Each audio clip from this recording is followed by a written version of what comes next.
नमस्कार फ्रेंड्स। आपने देखा है कि ग्लोबल मार्केट अभी ज़्यादा ही बढ़ रहे हैं या फिर एक स्टेबल रेंज में है।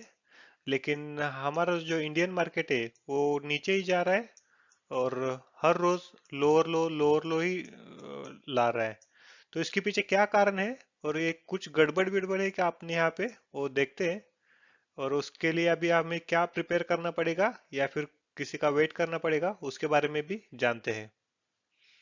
तो शुरू करते हैं। सो आज भी मार्केट ने 0.5% के आसपास गिरावट ही दिखाई है। और आज वो गिर के 113 पॉइंट से गिर के 23,092 पे आके क्लोज हुआ है। तो सुबह तो ओपन हुआ था तो वहां से तो अच्छी रैली दिखाई। फिर मार्केट ने डाउन गया, फिर वापस ऊपर आया और फिर नीचे आकर लो पे ही क्लोज हो गया है।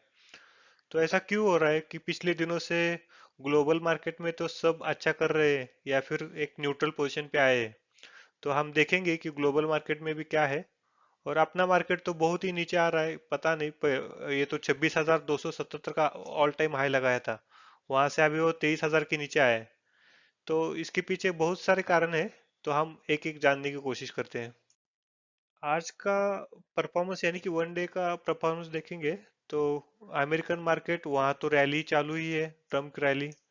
और बाकी भी यूरोपियन मार्केट भी देखेंगे तो वो अपने ऑल टाइम के पास में ही है। उसका ऑल टाइम हाई है 8586।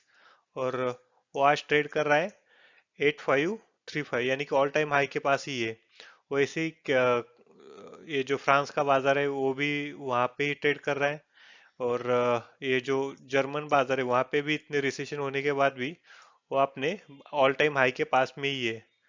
तो ये क्या क्यों हो रहा है ऐसा कि अदर मार्केट तो इतने ग्रीन है, यूरोपियन मार्केट ग्रीन है। और उसके बाद आप देखेंगे कि अगर हम एशियन मार्केट की भी बात करेंगे तो जो जापान का मार्केट है वो भी अपने ऑल टाइम हाई के पास में ही है।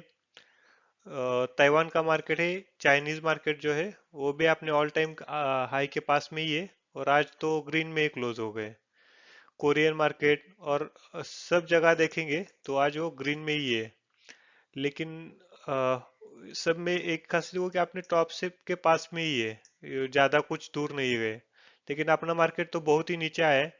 और अमेरिका की बात करें तो ट्रेड वॉर जैसी चीजों के लिए तो चाइना के ऊपर बहुत सारा ट्रेड वॉर करना चाहता था, लेकिन चाइनीज मार्केट भी उतने डूबे नहीं है। तो देखते हैं कि और क्या क्या रीजंस है।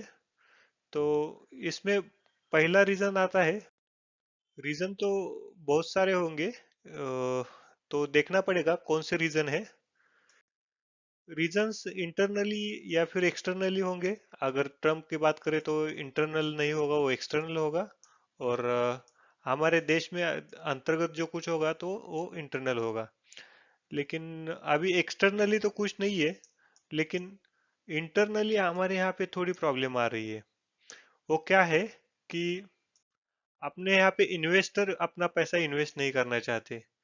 तो इसके पीछे कुछ कारण तो होगा ही, क्योंकि हमें तो पता है कि कोविड से पहले हम कोविड के बाद जब आपने इन्वेस्टमेंट की जर्नी चालू की है, तब से तो सब लोग यही कह रहे कि भारत का इमर्जिंग मार्केट है, यहाँ पे ग्रोथ अच्छी है, ऐसा है, फलाना है, डिमका है, ऐसा बहुत सारे बहुत हो रहे, हमारी ग्रोइंग इकोनॉमी है, सब अच्छा अच्छा अच्छी बातें चल रही थी।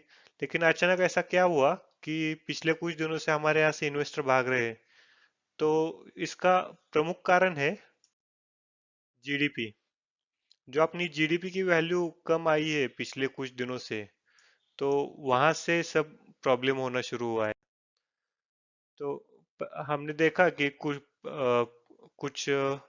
यानी कि 2022 के आसपास से तो 5.4 सबकी कम हो रही थी और हमारा जो फोरकास्ट था हम उसके पास में ही थे।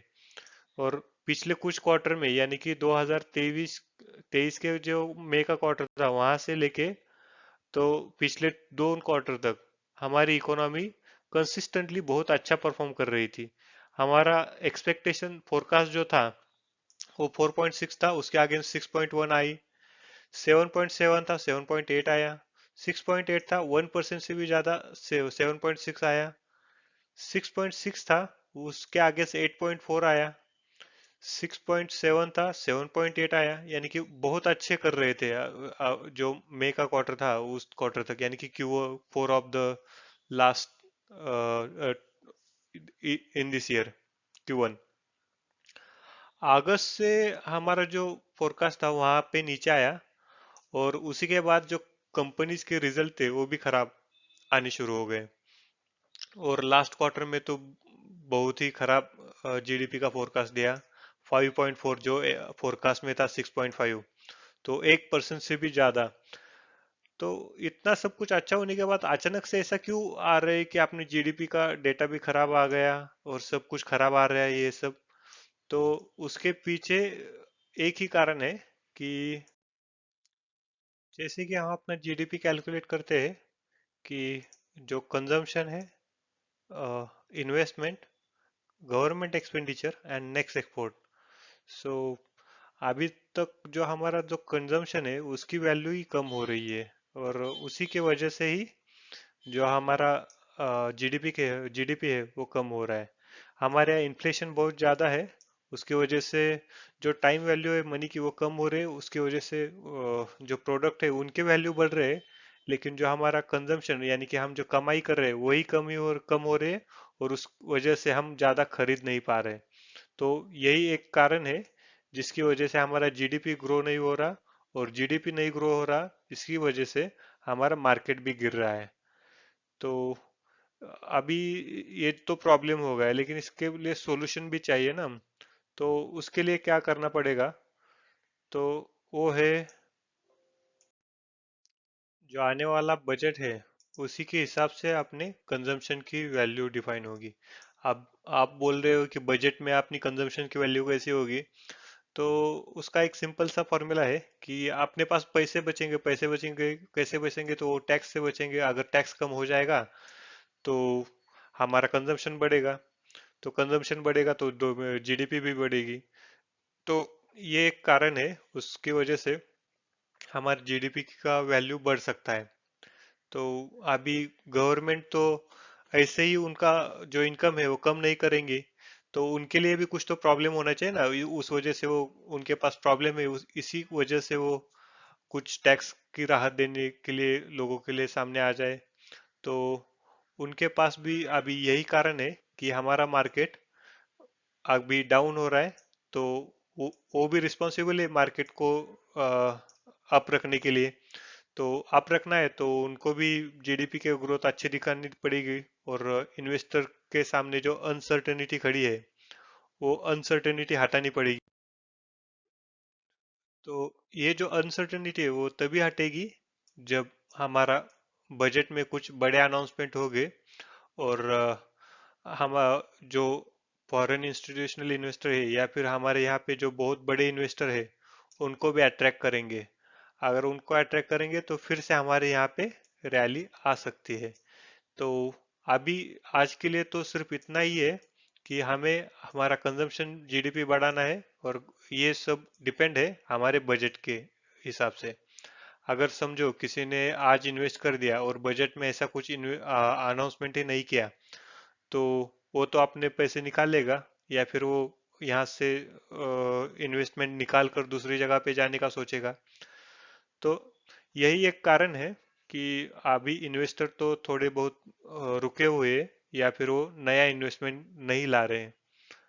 तो देखते हैं आगे जाके कि क्या होता है, और हमारी गवर्नमेंट भी अपने बजट में कुछ नया लाती है या फिर टैक्स कम करती है, उसके बारे में भी देखेंगे। और इसी चैनल पे मैं आपको अपडेट करता रहूंगा कि क्या गवर्नमेंट चेंज किए हैं और उसका इम्पैक्ट क्या होगा। तो मिलते हैं अपने नेक्स्ट वीडियो में। Thank you, bye.